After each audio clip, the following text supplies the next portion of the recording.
I never thought I'd find myself in this position at 45. Looking around my spacious house in the city's most prestigious neighborhood, I should have felt completely fulfilled. After all, I had built everything from scratch: a thriving chain of spa salons that had become the talk of the town, a beautiful apartment downtown, and this house that most people could only dream of.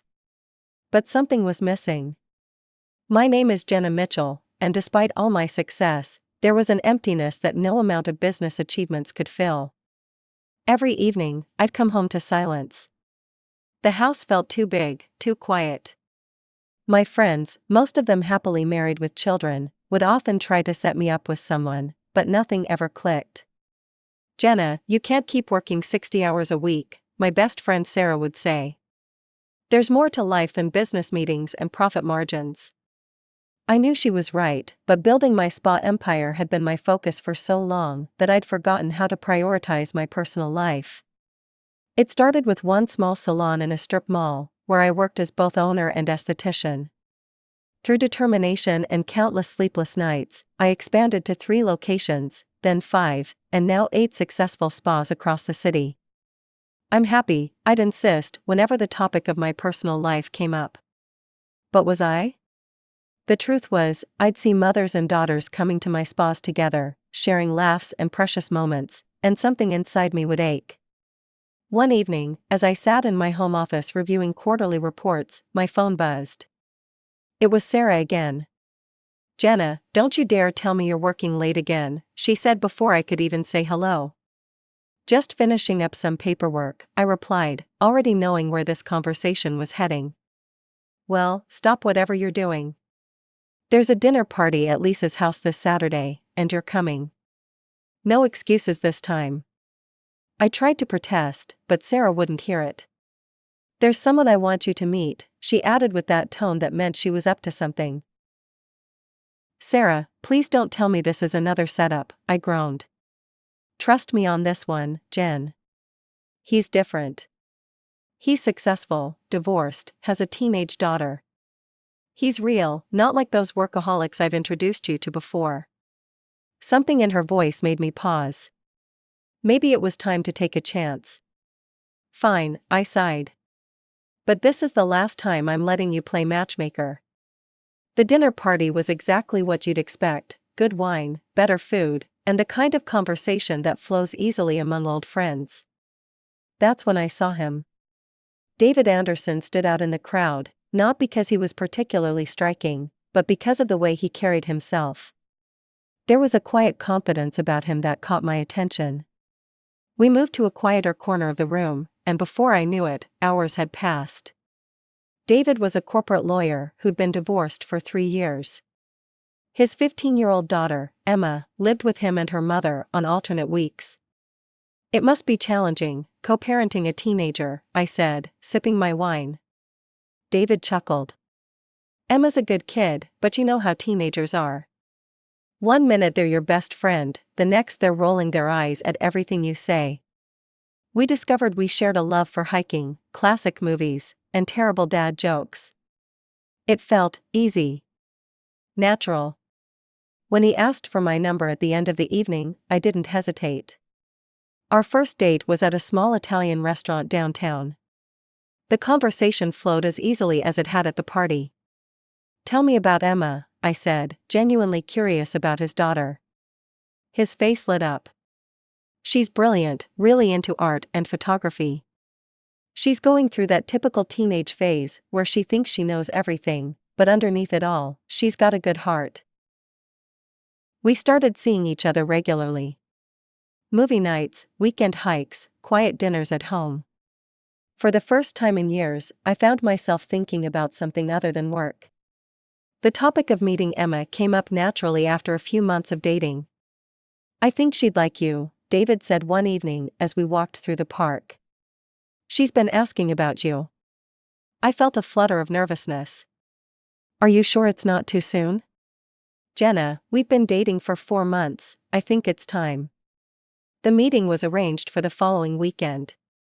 Emma would come to one of my spas first, then we'd all have dinner together. I spent hours making sure everything would be perfect. When Emma walked into the spa, I saw David in her features, the same warm brown eyes and easy smile. She seemed shy at first, but as I showed her around the spa and introduced her to the staff, she began to open up. "This is so cool," she said, looking around the treatment room. "Dad said you own all of these?" 8 locations now, I replied, trying not to sound like I was bragging. "Would it be okay if I tried some of the treatments?" she asked hesitantly. I smiled and handed her a VIP membership card. "Consider this a welcome gift." Her eyes lit up, and for a moment, I saw the child beneath the teenage exterior. "Really? Thank you." That evening at dinner, Emma couldn't stop talking about her spa experience. David caught my eye across the table and smiled, and I felt something shift inside me. Maybe, just maybe, this could work. As the months passed, our relationship deepened. David and I fell into a comfortable rhythm, and Emma seemed to genuinely enjoy spending time with me. She'd stop by my spas regularly, sometimes bringing her friends, and we'd have long conversations about school, boys, and her dreams for the future. One evening, about a year into our relationship, David and I were having dinner at my house when he suddenly became serious. "Jenna," he said, reaching across the table to take my hand. "This past year has been amazing. You brought so much joy into my life, into our lives. I love you, and I want to spend the rest of my life with you. Will you marry me?" The ring he pulled out was simple but elegant, just like our relationship. Tears welled up in my eyes as I nodded. "Yes, absolutely yes." We decided on a simple ceremony at City Hall, with just immediate family present. When we told Emma, her reaction wasn't quite what I expected. "But why can't we have a big wedding?" she protested. "I wanted to be a bridesmaid. Everyone at school talks about their parents' weddings." I pulled her into a hug. "Sweetie, you have your whole life ahead of you. Your wedding can be as big and beautiful as you want it to be." After the wedding, David and Emma moved into my house. I had the best room in the house redecorated for Emma, letting her choose everything from the paint colors to the furniture. She seemed thrilled with her new space, and for a while, everything was perfect. We traveled together, tried new restaurants, and spent cozy evenings watching movies. Emma would often join me in my home office, doing her homework while I worked on spa business. It felt like the family I'd always wanted. But there was one dark cloud in our otherwise sunny sky: David's ex-wife, Karen. From the moment we met, she made it clear that she didn't approve of me. She wouldn't even speak to me directly when she came to pick up Emma, instead sending messages through David or Emma. "Your mother seems intense," I said to Emma one day after a particularly cold exchange. Emma shrugged. "She's just protective. She keeps track of everything she spends on me to show Dad she contributes more, down to my monthly supplies. She has spreadsheets." I found this obsession with money strange, but I kept my opinions to myself. After all, Karen was still Emma's mother, and I didn't want to cause any tension. The first signs of trouble were subtle. I noticed Emma paying more attention to price tags when we went shopping. She'd make comments about how much I spent on myself versus what I spent on her. At first, I brushed it off as typical teenage behavior, but it started becoming more frequent and more pointed. One day, I caught her going through my closet, examining the labels on my clothes.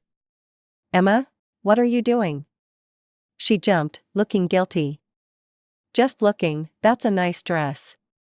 "How much did it cost?" "That's not really appropriate to ask," I said gently. "Is something bothering you?" She stormed out without answering. Later, I tried to discuss it with David. "Honey, I'm worried about Emma's fixation on money," I said as we got ready for bed. David waved it off. "She's a teenager, they all go through phases. This feels different, it's like she's keeping score." "You're overthinking it," he said, kissing my forehead. "Everything's fine." But everything wasn't fine. The situation came to a head during Emma's senior year. One evening, she spread college brochures across our dining room table. "Look at these programs," she said excitedly. "This one's in New York, and this one's in California. I looked at the brochures, all prestigious private colleges with astronomical tuition fees. Have you considered some more affordable options? I asked carefully. Emma's expression changed instantly. Why would I need to? You're rich, you can afford these schools. I looked at David for support, but he just nodded. Of course you'll help with Emma's education, right, honey? The presumption in their voices stunned me. We need to look at all options, I said firmly, not just the most expensive ones. We need to consider Emma's academic abilities and our budget. Emma's reaction was explosive. She swept the brochures off the table, sending them flying. You're just being greedy. You have all this money, but you won't help me? Emma, please calm down, I tried to reason with her. Money doesn't grow on trees, I work hard for what I have. I'm going to Mom's, she screamed, running upstairs. Minutes later, she came down with a packed bag and stormed out to a waiting taxi. After she left, David turned on me. You were too harsh with her, she's just a teenager with dreams. Dreams need to be realistic, I argued. And since when is it automatically assumed that I'll pay for everything? He went to bed angry that night, and I slept alone, wondering how things had gone so wrong.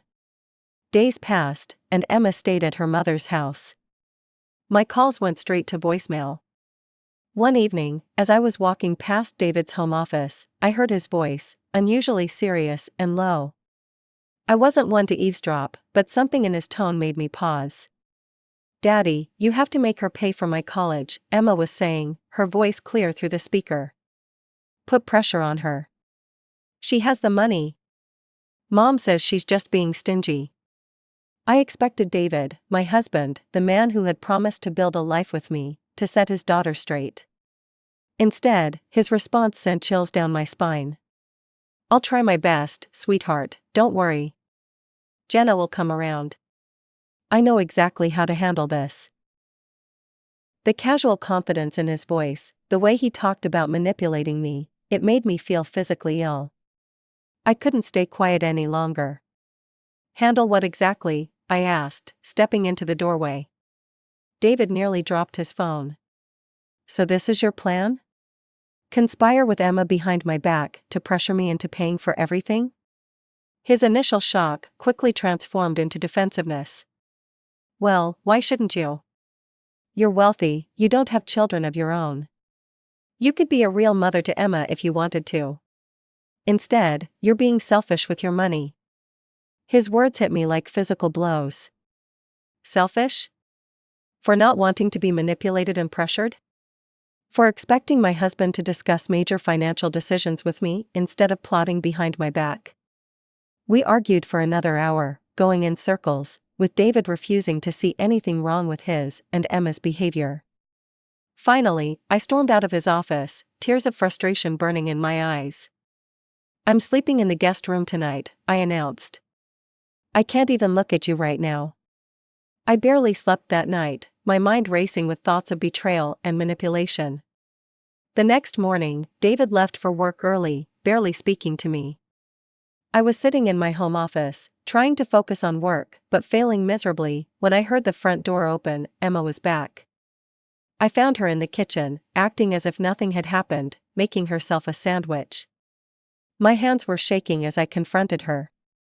I overheard your conversation with your father last night, I said, keeping my voice steady despite the emotions churning inside me. Would you like to explain why you're trying to manipulate your father into pressuring me? She turned to face me, and I was shocked by the calculating look in her eyes. Gone was the sweet teenager I thought I knew. You're not my mother, she said coldly. You can't demand explanations from me.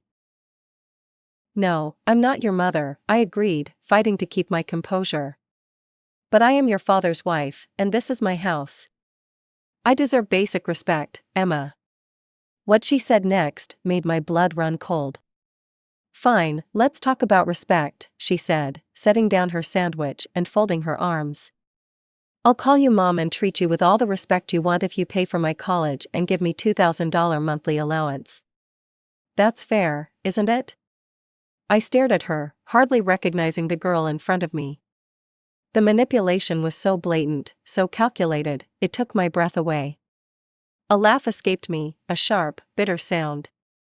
"Are you actually trying to sell your affection to me?"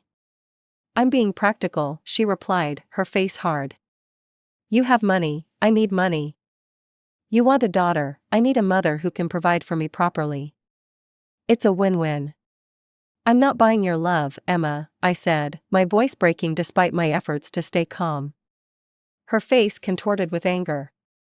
"You're just a childless old woman who'll die alone. Mom was right about you, you're nothing but a miser who hoards her money instead of helping family." In that moment, everything became painfully clear. Karen's influence had poisoned Emma's mind, turning her into a manipulative, money-obsessed version of herself. The realization felt like ice in my veins. I hadn't just lost my stepdaughter, I'd never really had her to begin with. When David came home that evening, I was waiting in the living room. My hands were clasped tightly in my lap, knuckles white with tension. I'd spent the afternoon alternating between crying and feeling numb, but now I was ready to confront him. "We need to talk about what happened with Emma today," I said as he walked in, still loosening his tie. His expression immediately hardened. "What did she do now?" The defensive tone in his voice, automatically taking Emma's side before even hearing what happened, made my stomach clench. I recounted the conversation with Emma, her attempt to essentially sell her affection, the cruel insults she'd hurled at me. His response shocked me even more than his daughter's behavior. He ran his hands through his hair in frustration and exploded, "I'm so tired of your complaints about Emma. Every single day, it's something new. She's going through a difficult time, she needs support, not constant criticism." I stood up, trembling. "Support? She tried to extort money from me. She literally put a price tag on calling me mom, $2,000 a month plus college tuition. How can you not see how wrong that is?" "Money you can easily afford," he countered, his voice rising. "Emma's just trying to secure her future. If you really loved us, you'd want to help." Those words hit me like a physical blow. If I really loved them? After everything I'd done, everything I'd tried to be for them? I sank back down onto the couch, suddenly exhausted. I spent another sleepless night, this time in my bedroom while David took the guest room. As I lay there in the dark, I thought about every moment that had led to this, every red flag I'd ignored, every manipulation I'd excused. By morning, I'd made my decision. At dinner the next evening, I waited until both David and Emma were seated. They were talking and laughing as if nothing had happened, as if they hadn't both tried to manipulate and hurt me. The casual way they could switch between cruelty and normalcy made me feel sick. I cleared my throat. "I've made a decision about college." Emma and David exchanged triumphant looks that made my skin crawl. They thought they'd won. "I'm not paying for your college education, Emma," I said clearly. "Not the expensive options, not the cheaper ones. And I'm certainly not paying you $2,000 a month to pretend to love me. In fact, I'm not paying you anything at all." The screaming started immediately. Emma began sobbing dramatically, big theatrical tears rolling down her face. David jumped to his feet, his chair scraping against the floor. "You'll change your mind right now," he demanded, looming over me, "or everything is over between us." A strange calm settled over me. This was it, the moment when all pretense fell away. I looked up at him, meeting his angry glare with steady eyes. "I'm glad you said that first," I said quietly. "I've already called my lawyer about divorce papers." The color drained from David's face. He stumbled back a step. "I was just joking, I don't want a divorce." "Jenna, honey, let's talk about this." "Well, I do want a divorce," I cut him off. "And thanks to our prenup, you won't be getting anything from me. I want you both out of my house tomorrow." "You can't do this," Emma shrieked, her fake tears turning to real ones. "Daddy, tell her she can't do this." I stood up, my chair sliding back silently. "I can, and I am. I suggest you both start packing." As I walked upstairs, I could hear Emma's hysterical crying echoing through the house, punctuated by angry shouts from David. For the first time in months, the sound didn't affect me at all. In fact, I felt lighter with each step I took away from them. The next morning dawned gray and cold. I'd barely slept, spending most of the night listening to the sounds of David and Emma moving around the house, packing their things. Around dawn, I heard David leave for work, presumably to start looking for a new place to live. A few hours later, there was a soft knock on my bedroom door. Emma's voice came through, sounding sweet and contrite, so different from her usual tone that alarm bells immediately rang in my head. I pressed record on my phone before answering. "Jenna, can we talk? Please?" When I opened the door, she stood there in her pink pajamas, looking young and vulnerable. Her eyes were red from crying, and she was wringing her hands nervously. For a moment, I almost fell for it. "I need to tell you something," she said, perching on the edge of my bed like she used to do when we first became family. "It was all Mom's idea, everything. She told me to demand the money and expensive college. She said you'd give in if I pushed hard enough, that rich people always do." I watched her performance with a mixture of disgust and fascination. She was good, the trembling lip, the occasional tear, the way she glanced up at me through her lashes. How many times had I fallen for this act before? "Mom said," she sniffled, "she said that you were probably lonely and desperate for a family, that you'd pay anything to keep us. But I've been thinking all night, and I feel terrible about what I did." She reached for my hand. I pulled away. "I've thought about it," she continued, her voice taking on an eager edge, "and I have a new proposal. I'll stop talking to Mom completely, cut her out of my life entirely, if you'll still pay for college. Any college, not just the expensive ones. And maybe just $1,000 a month instead of $2,000. That's reasonable, right?" The disgust I felt must have shown on my face because she quickly added, "I really mean it this time. I'll be the perfect daughter. I'll help with your business, I'll spend holidays with you instead of Mom, everything." I stood up, needing to put physical distance between us. "So you're willing to abandon your mother for a lower price? Do you even hear yourself, Emma? You're literally trying to sell your relationship with your own mother." "But..." "No," I cut her off, "there are no buts. Get out of my house, Emma. You and your father need to leave today. I don't care where you go, but you can't stay here." She fled in tears, slamming doors as she went. By afternoon, they were gone, neither of them saying goodbye. I walked through the empty house, finding small signs of their hasty departure, a forgotten sock under the bed, a half-empty bottle of shampoo in the shower, Emma's college brochures still scattered across the dining room floor. A few days later, my phone rang, Karen's number. I almost didn't answer, but something made me pick up. "Karma has worked," she crowed, her voice dripping with satisfaction. "Your marriage is over. You'll die alone, just like I said. I knew you weren't good enough for them." I waited for her to finish her gloating, then said sweetly, "I have a surprise for you, Karen." I sent her the audio recording of Emma offering to cut ties with her for money. She called back immediately, her voice shrill with panic. "That's fake. You edited it, Emma would never." "She would, and she did," I cut her off. "You raised her to be this way, Karen. You taught her to see relationships as transactions, to measure love in dollars and cents. Now you get to live with the results of your parenting. I hope you're proud." I hung up before she could respond, blocked her number, and poured myself a glass of wine. For the first time in days, I smiled. It wasn't a happy smile, exactly, but it was real, I was free. The divorce was quick, thanks to the prenup.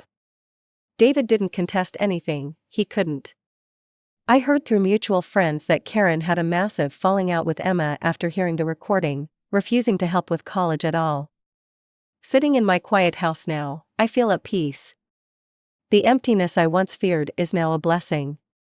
My spas are thriving, I've started traveling more, and I've remembered who I was before I tried to force myself into a ready-made family. Sarah called recently, apologizing for introducing me to David. "Don't," I told her. I learned valuable lessons from this experience. Sometimes what looks perfect on paper turns out to be anything but perfect in reality. Sarah was quiet for a moment. Have you heard anything about them? No, and I don't want to, I replied honestly. That chapter of my life is closed. Looking back, I can see all the red flags I chose to ignore. The way Karen obsessed over money, how David never really stood up to either his ex-wife or his daughter, Emma's gradual transformation from a seemingly sweet teenager to a manipulative young woman. But I don't regret the experience. It taught me that being alone doesn't mean being lonely. My business continues to expand. I've opened 2 new spa locations in neighboring cities, and I'm considering franchising opportunities. My life is full of work I love, friends who genuinely care about me, and the freedom to make my own choices without emotional blackmail or financial manipulation. Sometimes, when I'm having dinner with friends or working late at one of my spas, I think about Emma and hope she eventually learns that love and respect can't be bought. But those thoughts are becoming rarer. I've moved on, focusing on my own happiness and success. As I walk through my quiet house now, I no longer feel the emptiness I once did. Instead, I feel gratitude for the life I've built and the wisdom to protect it. Sometimes the family you think you want isn't the life you actually need. I learned that lesson the hard way, but I'm stronger for it.